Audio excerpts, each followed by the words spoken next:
NTGEI द्वारा संचालित SVM inter college संपूर्ण दास नगर उन्नाव से मैं हरिनारायण शर्मा कक्षा 12 के छात्रों का आज सामान्य हिंदी पीरियड में स्वागत है। आज का विषय है श्रद्धा मन।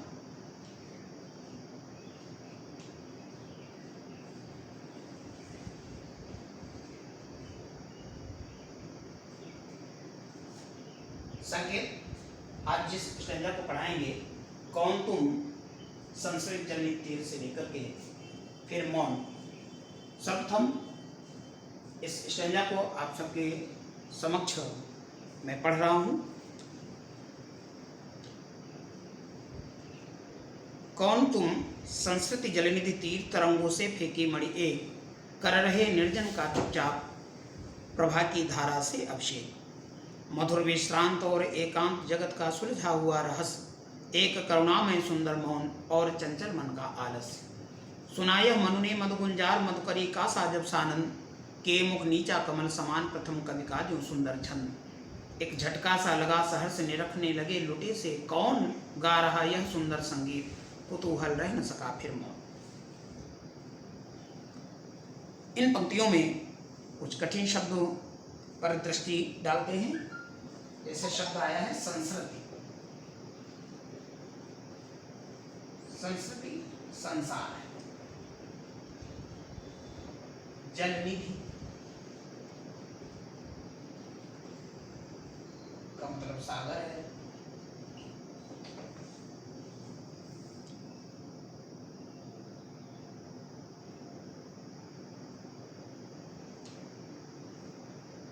मधुकरी शब्द आया है यहाँ पे।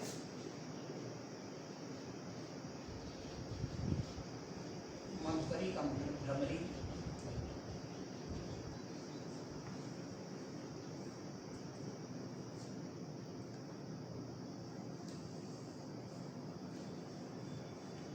कुतूहल,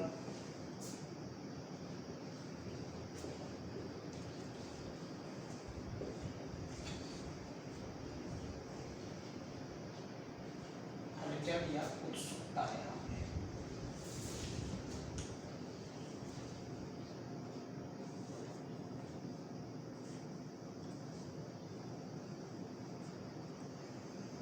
श्रद्धा मनु।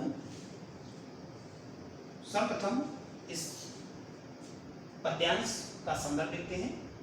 संदर्भ आप लिखेंगे हिंदी साहित्याकाश के दैदीप्यमान नक्षत्र छाया युग के प्रतिनिधि कवि जयशंकर प्रसाद जी द्वारा विरचित कामायनी महाकाव्य से संकलित हमारी पाठ्यपुस्तक सामान्य हिंदी के श्रद्धा मनु नामक शीर्षक से प्रस्तुत पद्यावतरण अवतरित है। संदर्भ में मुख्य रूप से कवि से संदर्भित मुख्य बात और मूल रचना तथा जिस पुस्तक को हम पढ़ रहे हैं और उसमें जो शीर्षक है उसे बताना होता है। प्रसंग, जैसा कि आप सब जानते हैं, इस कामायनी महाकाव्य की रचना कवि जयशंकर प्रसाद जी ने उस पुराणों के अध्ययन के उपरांत विषय को चयनित करके लिखा है कि सृष्टि में जब महाप्रलय आ जाती है, कुछ भी नहीं बचता है, तो किस प्रकार से एकमात्र प्राणी जिसका नाम मनु है वह बचता है और फिर उस मनु के दुखी हताश निराश जीवन में किस प्रकार से किसका आगमन होता है, वह यहाँ पर श्रद्धा है। हमारे पुराणों में मनु और शतरूपा से इस सृष्टि का सृजन माना गया है। इस्लाम धर्म में आदम और हव्वा से इस सृष्टि का शुभारंभ माना जाता है। तो उसी विषय को यहाँ आधार बनाते हुए कवि जयशंकर प्रसाद जी ने कामायनी की रचना की है और श्रद्धा मनु नामक शीर्षक से इन पंक्तियों में उसी समय का वर्णन है कि जब महाप्रलय के उपरांत सृष्टि में सर्वत्र जल ही जल है, मनु अपने जीवन में हताश निराश एक सागर के तट पर बैठे हैं कि वहाँ पर एकाएक कोई ध्वनि आती है, जिस ध्वनि में उन मन का परिचय पूछते हुए श्रद्धा कहती है। वह ध्वनि कौन है? वह श्रद्धा है। तो श्रद्धा पूछती है, कौन तुम? हे पुरुष, आप कौन हैं? संस्कृति जलनिधि तीर। संस्कृत माने संसार रूपी, जलनिधि माने संसार सागर के, तीर माने समीप, तरंगों से, लहरों के माध्यम से फेंकी मणि, एक मणि के फेंकी हुई मणि की तरह आप कौन है? ये शाब्दिक अर्थ मैंने बताया, व्याख्या देखिए कि जिस प्रकार से सागर की लहरों के माध्यम से मणि सागर के तट पर फेंक दी जाती है और वह मणि अपनी कांति से चमकती रहती है, ठीक उसी प्रकार से ऐ पुरुष, इस संसार रूपी सागर के लहरों के माध्यम से दैदीप्यमान इस एकांत निर्जन प्रदेश को आलोकित करने वाले मणि की तरह दैदीप्यमान आप कौन हैं? कर रहे निर्जन का चुपचाप। जिस प्रकार से उस सागर के तट पर पड़ी हुई मणि अपनी चमक से उस स्थान को आलोकित करती है, आकर्षित करती है, ठीक उसी प्रकार से इस निर्जन प्रदेश में, जहां कोई दूसरा व्यक्ति है ही नहीं, चुपचाप माने मौन रूप से प्रभा की धारा, अपनी कांति की धारा से अभिषेक स्नान कराने वाले, अर्थात अपनी चमक से, अपनी कांति से अपनी ओर आकर्षित करने वाले ऐ पुरुष, आप कौन हैं? मधुर विश्रांत और एकांत। आपको देखकर ऐसा लगता है जैसे थके मधुरता लिए हुए, विश्रांत थकान और एकांत, जहां और कोई नहीं है, सुनसान प्रदेश है, ऐसे जगह पे बैठे हुए आपको देखकर मुझे ऐसा प्रतीत होता है जगत का सुलझा हुआ रहस्य, जैसे आपने जगत माने संसार के सुलझे यानी उलझे हुए रहस्य को सुलझा लेने वाले हो। आपने समझ लिया है संसार के रहस्य को, इसीलिए आप इतना मौन, शांत, मधुरता से युक्त हैं, लेकिन आप इस निर्जन प्रदेश में थकान युक्त दिखाई देते हैं। एक करुणामय सुंदर मौन।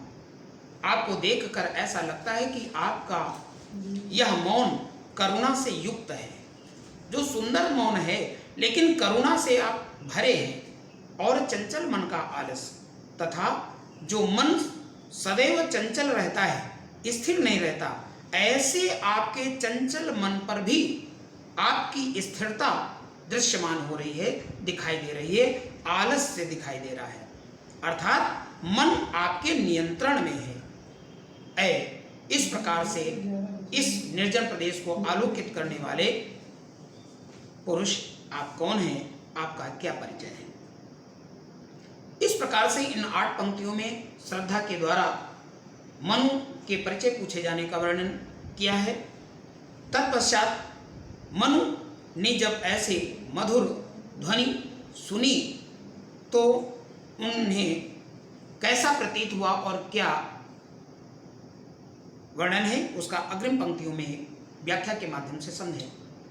सुना यह मनु ने मधुगुंजार मधुकरी कासा जब सानंद। इस प्रकार से परिचयात्मक भाषा में मनु के परिचय पूछे जाने की ध्वनि जब मनु के कानों में पड़ती है तो वह मधुरता लिए हुए ध्वनि में इतनी मिठास है कि जैसे भ्रमरी की गुंजार उनके कानों में गुंजायमान हो रही हो, जो उनके अंतःकरण को सानंद आनंदित कर देती है। जो मन किए मुख नीचा कमल समान, जो मन अपने मुख को, जो कमल के समान उनका मुख है, वह कमल के समान अपने मुख को नीचे किए हुए बैठे थे। एकाएक उन्होंने अपने उस कमल के समान मुख को ऊपर करते हुए आनंद की अनुभूति ठीक उसी प्रकार से की प्रथम कवि का जो सुंदर छंद। जिस प्रकार से प्रथम कवि ने पहली रचना जो उसके मुखार बिंदु से प्रस्फुटित हुई थी और उस छंद को के सृजित हो जाने पर जिस प्रकार का आनंद उस प्रथम कवि को प्राप्त हुआ था, उसी प्रकार की आनंद की अनुभूति आज श्रद्धा के मधुर वाणी की ध्वनि को सुनकर मन को भी आनंदित, मन जो है हो गया। मां निशात तुम गमा शाश्वती समाह यत क्रौंच मिथुनाम देकम काम मोहिताम। यह प्रथम छंद है सृष्टि का, जो भ्रमण करते हुए एक बहेलिए क्रौंच पक्षी के जोड़े को देखकर करुणा से वाल्मीकि के कंठ से प्रस्फुटित हुआ था। और इस श्लोक, यही प्रथम छंद है। इस श्लोक के प्रस्फुटित होते ही जिस प्रकार से जो आनंद वाल्मीकि को हुआ था, प्रथम कवि वह माने जाते हैं, संस्कृत के प्रथम कवि हैं, इसी प्रकार का आनंद आज मन को भी प्राप्त हुआ। कल के लिए कहा भी जाता है, निज कवित्व के लागन नीका सरस हुए अथवा हुए फीका। कवि को अपनी, ऐसा कौन कवि है जिसको अपनी रचना प्रिय नहीं होती, अच्छी नहीं लगती, वह रसयुक्त हो चाहे कम अच्छी हो, लेकिन हर किसी को अपनी रचना अच्छी लगती है।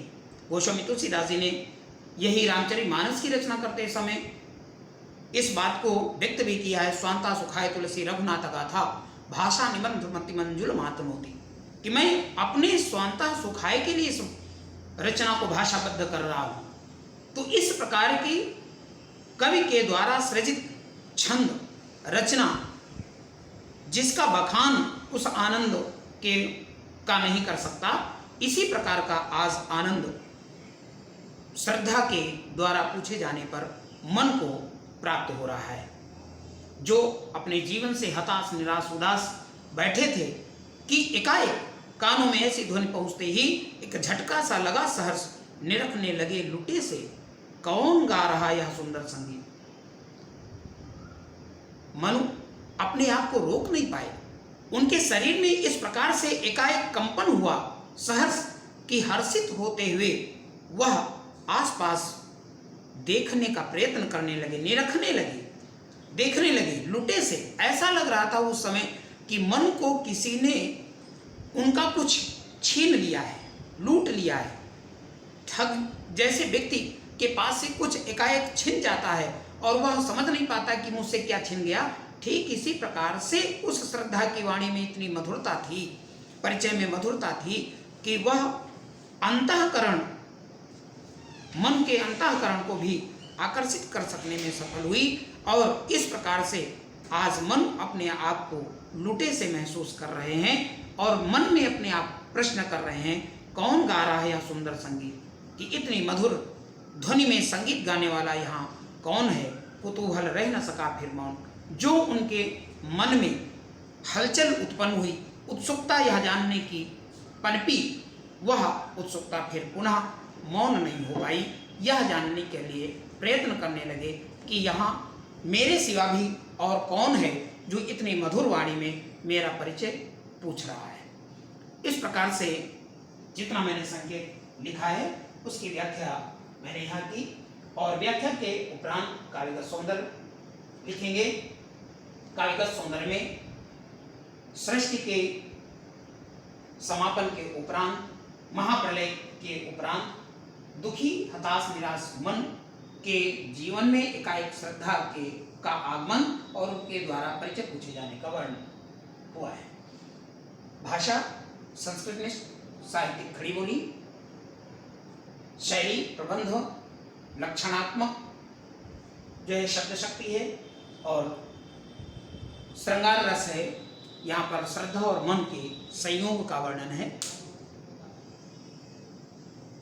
आज के द्वैकार्य में इन 8 पंक्तियों में से किसी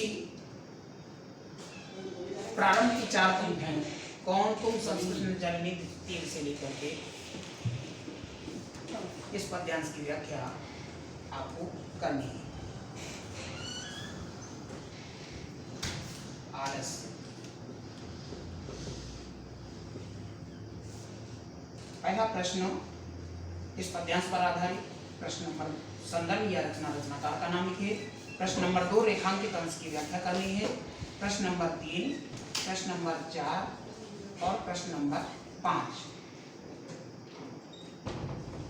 इन प्रश्नोत्तर के रूप में काम करिए अथवा व्याख्या इस पर ध्यान से आप करें। दोनों रूप में से एक रूप में कार्य करना है। धन्यवाद।